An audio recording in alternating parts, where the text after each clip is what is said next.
कहा जाता है कि जब मोर नृत्य करते हैं उनके नेत्रों से अश्रु बहते हैं। वही दूसरी ओर है हंस। कहा जाता है कि ये मरते समय भी कलरव करते हैं, अर्थात गाते हैं। कदाचित इसीलिए मोती के दाने हंस चुगता है, मोर नहीं। इसका एक ही सार है, जीवन में आप जो भी कार्य करें, बड़ा हो चाहे छोटा, प्रसन्नता के साथ करें। मन में कड़वाहट रख के नहीं, मन को दुखी करके नहीं। यदि इस संदर्भ में आपको कोई उदाहरण दूं तो किसी चित्रकार को देखिए। चित्रकार अपने चित्र में जो भी रंग भरता है, वही रंग प्रतिबिंब बनकर उसकी कला को रंगत देते हैं। स्मरण रखिए, प्रसन्नता के साथ जो भी कार्य करोगे वो बहुत अच्छा होगा। प्रतिदिन सूर्य उगने के साथ ही जाग उठती हैं कुछ कहानियां, कुछ संघर्ष, कुछ इच्छाएं, कुछ यात्राएं। पर सभी कहानियां संपन्न नहीं होती, सभी संघर्ष जीते नहीं जाते, सभी इच्छाएं प्राप्त नहीं होती और कुछ यात्राएं रह जाती हैं अधूरी। क्यों? अब आप में से कुछ कहेंगे प्रयास अधूरा रहा, कुछ मानेंगे निश्चय दृढ़ नहीं था, कुछ क्रोध करें, तो कुछ इस असफलता का बोझ अपने भाग्य के कांधों पे डाल देंगे। परंतु इस सब का कारण केवल एक तत्व की कमी है 2.5 अक्षर की।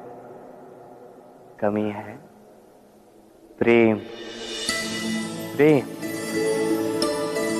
जो न शास्त्रों की परिभाषा में मिलेगा, न शस्त्रों के बल, न पाताल की गहराइयों में, न आकाश के तारों।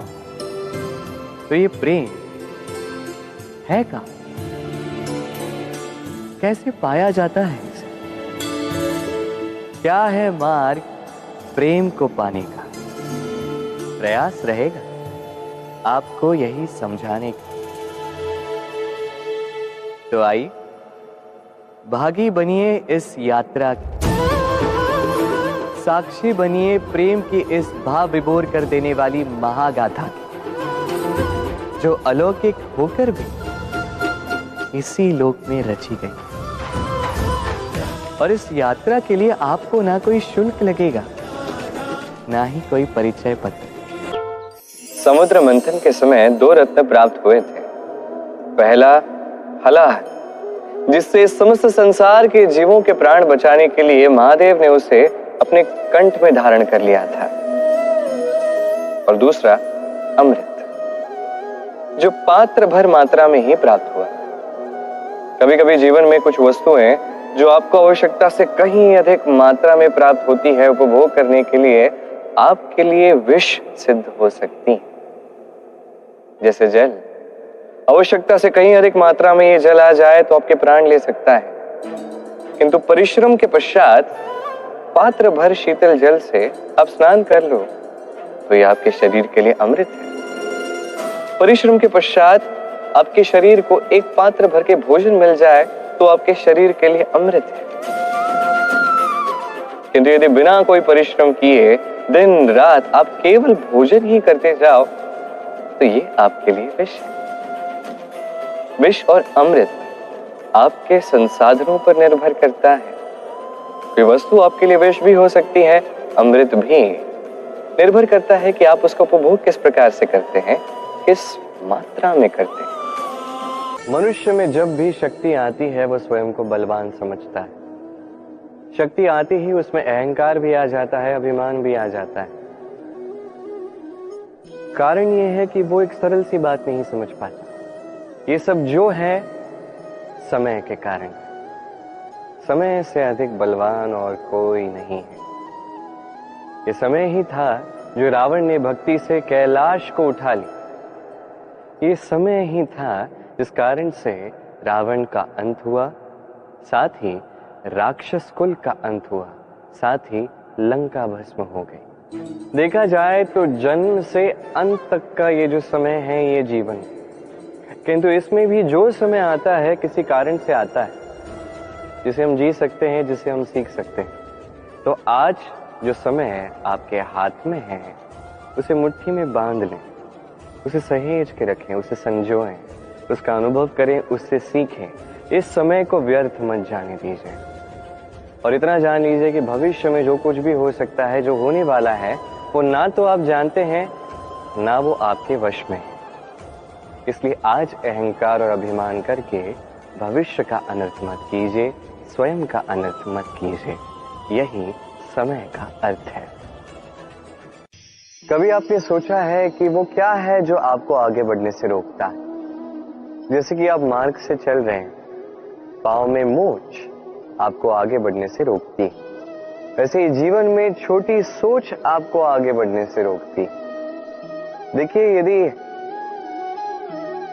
एक चाक है जो टूटी हुई है, वो आपको मिट्टी के पात्र नहीं बनने देते। उसी प्रकार किसी से ईर्ष्या करना आपको महान नहीं बनने देता।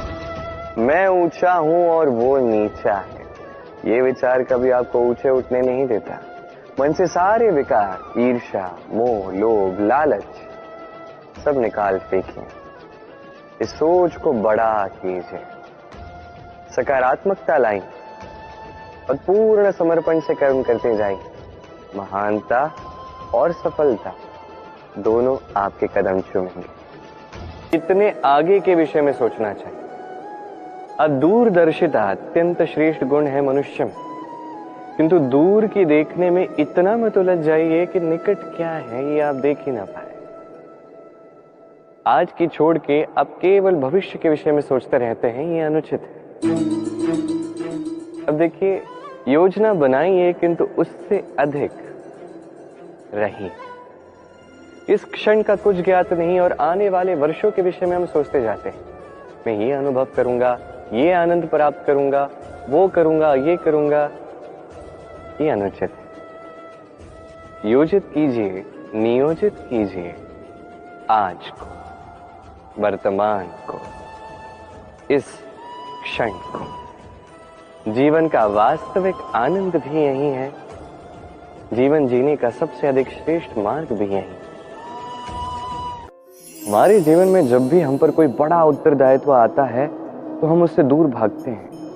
स्पष्टीकरण ये देते हैं कि नहीं, इतना अधिक भार उठाने की शक्ति मुझ में है ही नहीं, मैं नहीं कर पाऊंगा।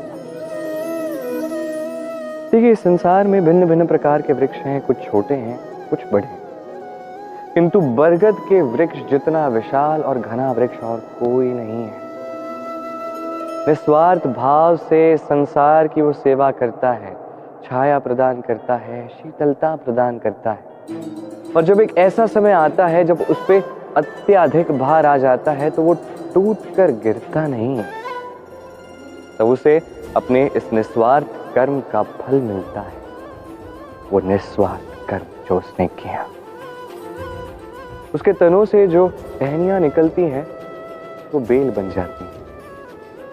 ये बेल धरा तक पहुंचती हैं और फिर उस बरगद के वृक्ष को सहारा देती है, वो टूट कर नहीं गिरता। इसी प्रकार आप भी जीवन में निस्वार्थ भाव से सबकी सेवा कीजिए, प्रेम कीजिए, सहायता कीजिए। जब आप पर अत्यधिक भार आ जाएगा तो यही सब लोग आपकी सहायता के लिए आएंगे, आपकी शक्ति बनेंगे और आप बरगद के वृक्ष की भांति महान और विशाल बन जाएंगे। आइए और मेरे साथ प्रेम से कहिए, राधे राधे।